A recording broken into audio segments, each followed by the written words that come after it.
No Limitang Here, Kabanata 61. Magandang buhay! Maligayang panonood dito sa Signaturang Filipino YouTube channel.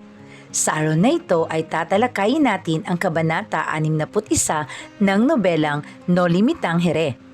At kung bago ka pa lang dito, huwag kalimutang i-subscribe ang Signaturang Filipino YouTube channel at pindutin ang notification bell button nang sa ganon ay updated kayo sa mga bagong aralin na aking i-upload 2 hanggang 3 beses sa isang linggo. At sa video ito ay babahagi ko ang mga sumusunod na kaalaman.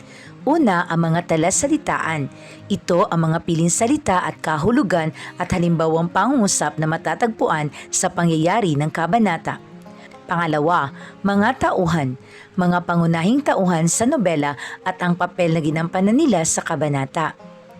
Pangatlo, mahalagang pangyayari, ang wastong pagkasunod-sunod ng mahalagang pangyayari sa kabanata. Ito ang buod ng kabanata. Pang-apat, ang mga isyong nangingibabaw, ang paglalahad ng isyo na nangingibabaw sa kabanata at ang implikasyon nito. At ang panghuli, mga gabay na tanong, mga sagot sa gabay na tanong upang higit na maunawaan ang nilalaman ng kabanata.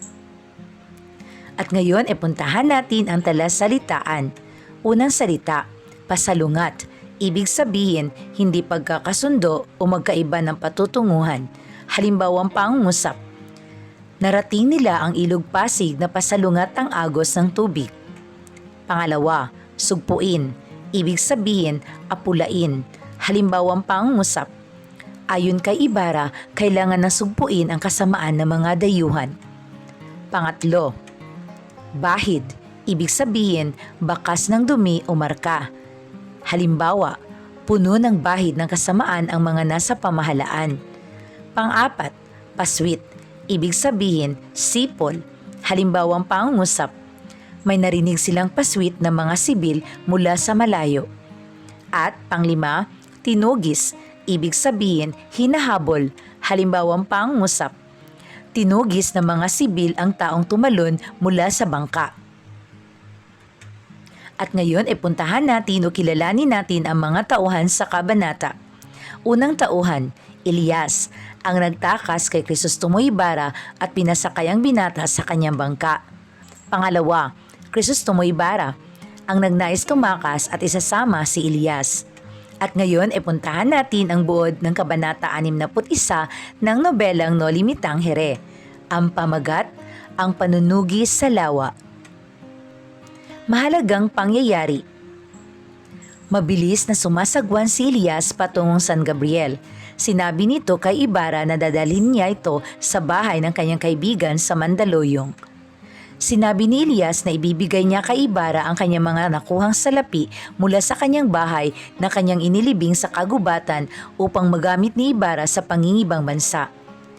Nais ni Ibarra na tumakas kasama si Elias sapagkat alam ng binata na silang dalawa ay pinag-uusig. Ang sabi ni Ibarra, "Iniligtas mo ang buhay ko ng 2 ulit sa kabila ng naging kasawian ng iyong angkan dahilan ng aking angkan. Sumama ka sa akin at magturingan tayong magkapatid upang higit natin mapagplanuhan ang ating paghihiganti." Sumagot si Elias na ayaw niyang manirahan sa ibang bayan. Nais ni Elias na sa kanyang sariling bayan siya mamamatay. Binanggit rin ni Elias na iba ang karanasan nilang dalawa ni Ibarra kung bakit siya ay naghihimagsik laban sa pamahalaan. Naunawaan ito ni Ibarra at masakit sa kanyang kalooban na ang bayan na siyang kanyang kinampihan ay siya na ngayong umuusig sa kanya. Nang sila ay malapit na makarating sa tapat ng palasyo, pinahiga ni Elias si Ibarra sa bangka at tinabunan nito ng mga damo.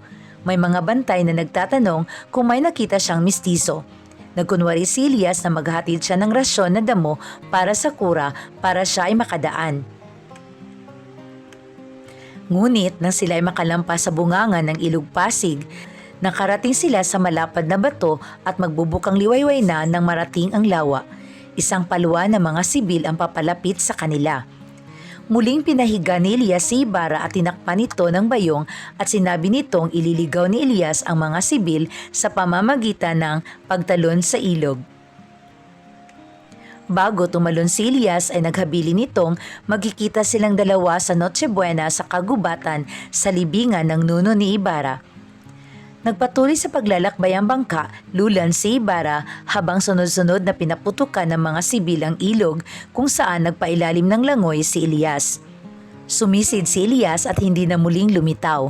Makalipas ang ilang oras ay umalis na ang mga sibil dahil nakita nilang may bahid ng dugo ang tubig ng baybayin ng Pangpang.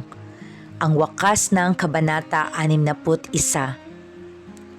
At ngayon ay puntahan natin ang mga isyong nangingibabaw, isyong pampamahalaan. Ipinakita sa kabanatang ito ang panunugis ng mga sibil kay Crisostomo Ibarra at Elias. Ang malakas na kapangyarihan ng mga Kastila na kaya nilang hawakan ang buong mamamayan makuha lamang ang kanilang kagustuhan. Sa panahon ng Kastila, napipilitan ang mga Pilipinong lumaban at maghimagsik para makamit lamang ang hustisya. Walang batas na magtatanggol sa mga naapi at sawimpalad. Naninirahan ng mga Kastila ng ilang taon sa Pilipinas at ilang taon din silang naghari-harian sa ating bayan at ilang taon din nilang pinahirapan ang mga kapwa natin Pilipino. At ngayon ay puntahan natin ang mga gabay na tanong at sagot. Unang katanungan, ano ang ibig mangyari ni Elias makaraang itakas si Crisostomo Ibarra? Ang sagot, nais ni Elias na mangibang bayan si Crisostomo upang makapamuhay ng tahimik at malapitan niya ang mga kaibigan sa Espanya upang siya'y mapatawad. Pangalawa, sino ang tumutugis kina Crisostomo Ibarra at Elias Salawa? Ang sagot, ang mga tumutugis sa kanila ay ang mga Guardia Sibil. Pangatlong katanungan, sa paanong paraan naisip ni Elias na muling iligtas si Crisostomo Ibarra sa ginawa nitong pagtakas? Ang sagot, ibinuwis ni Elias ang kanyang sariling buhay, may ligtas lamang si Ibarra. Tumalon siya sa ilog upang malihis ang atensyon ng mga sibil at siya ang pinagbabaril ng mga ito upang tuluyang makalayo ang bangka na pinagtataguan at sinakyan ni Ibarra. At dito nagwawakas ang ating aralin tungkol sa Kabanata 61 ng nobelang No Limitang Here. Muli, huwag kalimutan i-subscribe ang Asignaturang Filipino para sa karagdagang kaalaman. Maraming salamat po.